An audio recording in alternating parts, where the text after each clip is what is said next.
TJWS Radio Network, featuring Jimmy Drop D. Williams and the Jimmy Williams Show. News, talk, and music, get down. TJWS Radio, always the best in town. Keep on listening, keep on listening. Got to keep on listening, keep on listening. The best in news, talk, and music. Only on TJWS Radio. News, talk, and music, get down. TJWS Radio, always the best in town. Has your home or property been damaged by any of the recent storms, such as water damage or damage from lightning? Then you may need a lawyer. Has your home been damaged due to an accident where items were dropped, cracked your tile floor, or caused other damage to your tile flooring? Then you may need a lawyer. Has your business been burglarized and the insurance company refused to pay, to replace the stolen items, or otherwise deny your claim? You may need a lawyer. Has your insurance company denied your long or short-term disability claim? You may need a lawyer. Has your home been damaged due to sinkhole activity, or has your home been damaged due to a fire or smoke loss? Has the insurance company denied your claim or offered an amount insufficient to make the necessary repairs? You may need a lawyer. If you need a lawyer, call Anthony Smith Law at 1-866-520-4529. At Anthony Smith Law, they represent clients who have disputes with their own insurance company. If your insurance company denies your claim, call Anthony Smith Law. Their consultation is free, and they never get paid unless you do. Remember, call 1-866-520-4529 to discuss your insurance rights. Anthony Smith Law offices, located in Orlando. Give it to them. Give it to them. If you beep out, your car getting tricked out, visit Auto Sound Factory, where they provide car stereos, car security, custom installation, auto detailing, neon ground glow, custom speaker enclosure, computer design system, and auto accessories. You can visit them at 1234 29th Street, Orlando, Florida 32805, and the phone number is 407-246-0585. Auto Sound Factory. If you beep out your car getting tricked out, visit Auto Sound Factory. Hollywood Beauty Academy. Invest in your future. Start a profitable career in the beauty field. For a low tuition, you can become a nail tech, a skincare technician, a cosmetologist, or makeup artist, or learn eyelash extension. Earn good money. The tuition is affordable for everyone. We can install payments to fit your budget and flexible schedules to fit your own schedule. Call us at 407-292-6727 or come in and visit us at 6112 Silver Star Road, Orlando, Florida 32808. We are open from Monday through Friday, 9 a.m. to 5 p.m. Hollywood Beauty Academy. Invest in your future.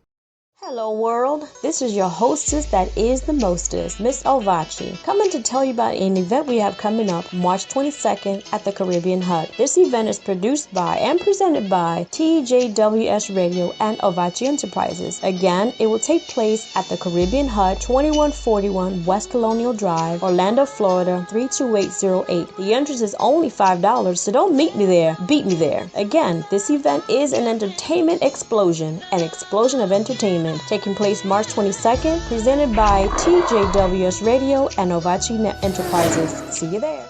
Empire Graphics and Printing, the #1 graphics and printing company in Florida. Club flyers, mixtape covers, posters, they do it all. Reach them at 407-404-0509.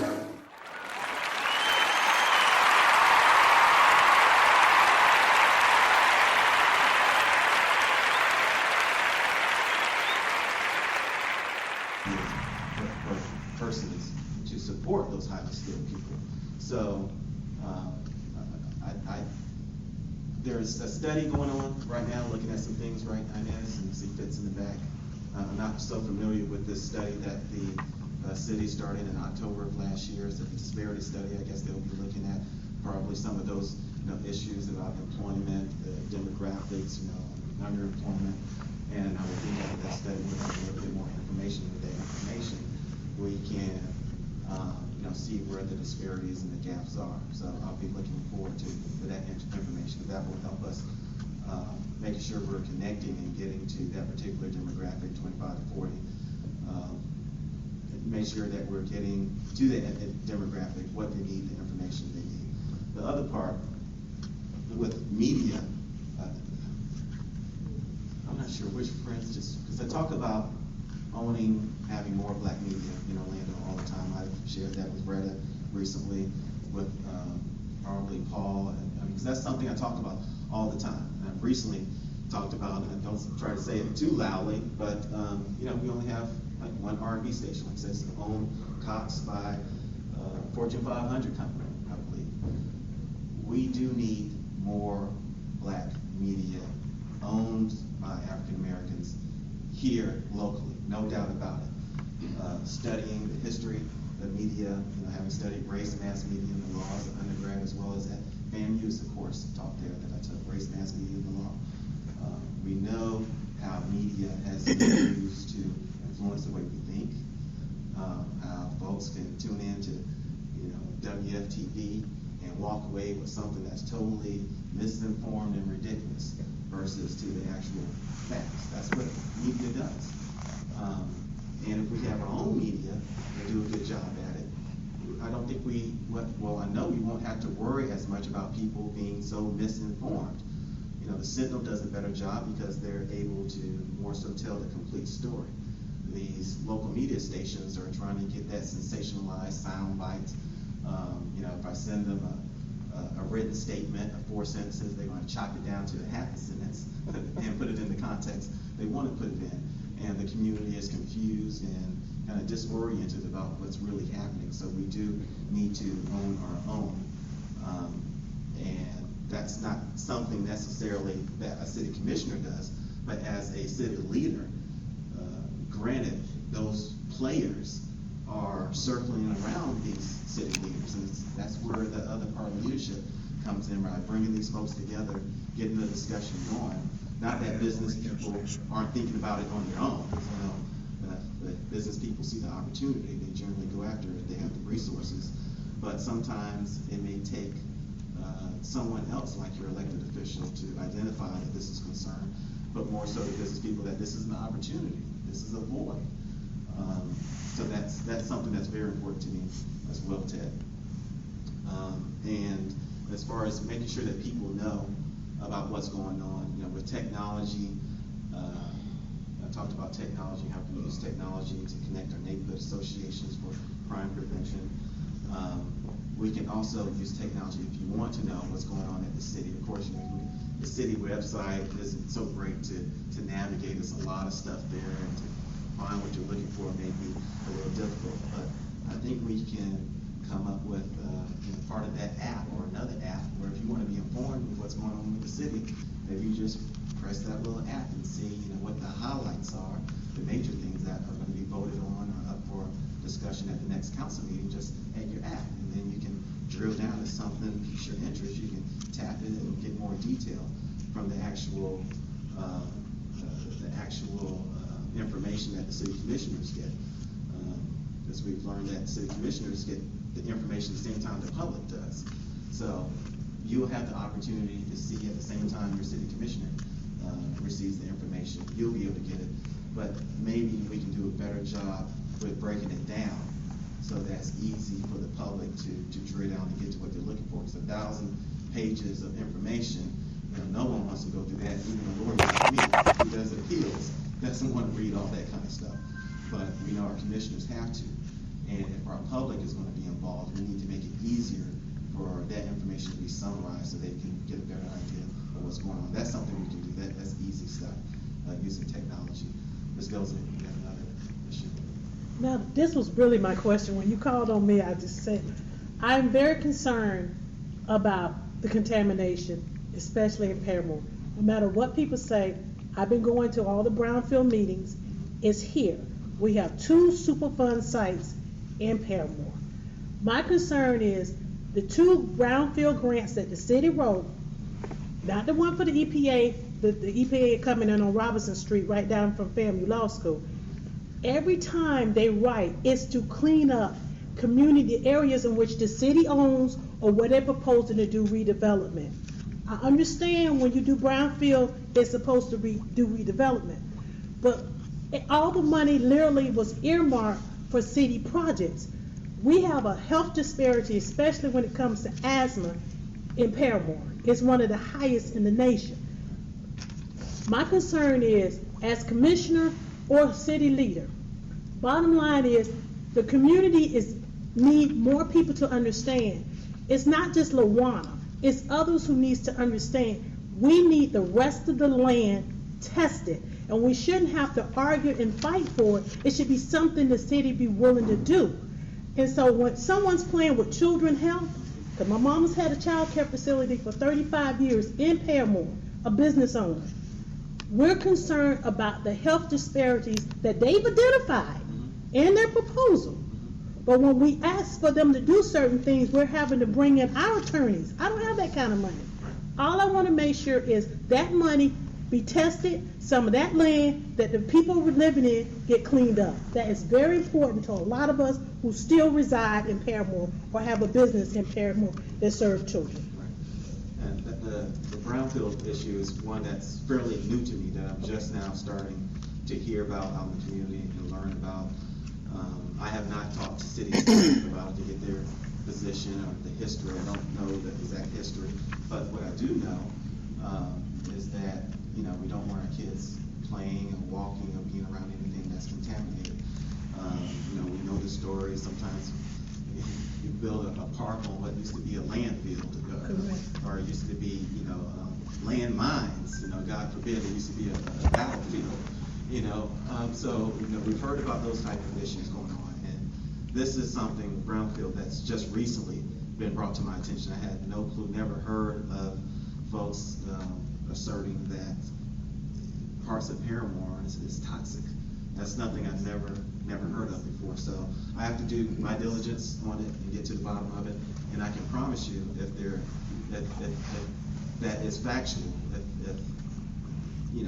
if that is going on, you can trust that I wouldn't want my kid or anyone else's child to be in that type of environment, and you can trust that I will work to clean it up if that is what is indeed. I can provide you with the city data. We actually created our own map that we took their data and laid it out and color-coded that we're concerned when we want certain areas tested. Truly, we'll give you that information. Thank you.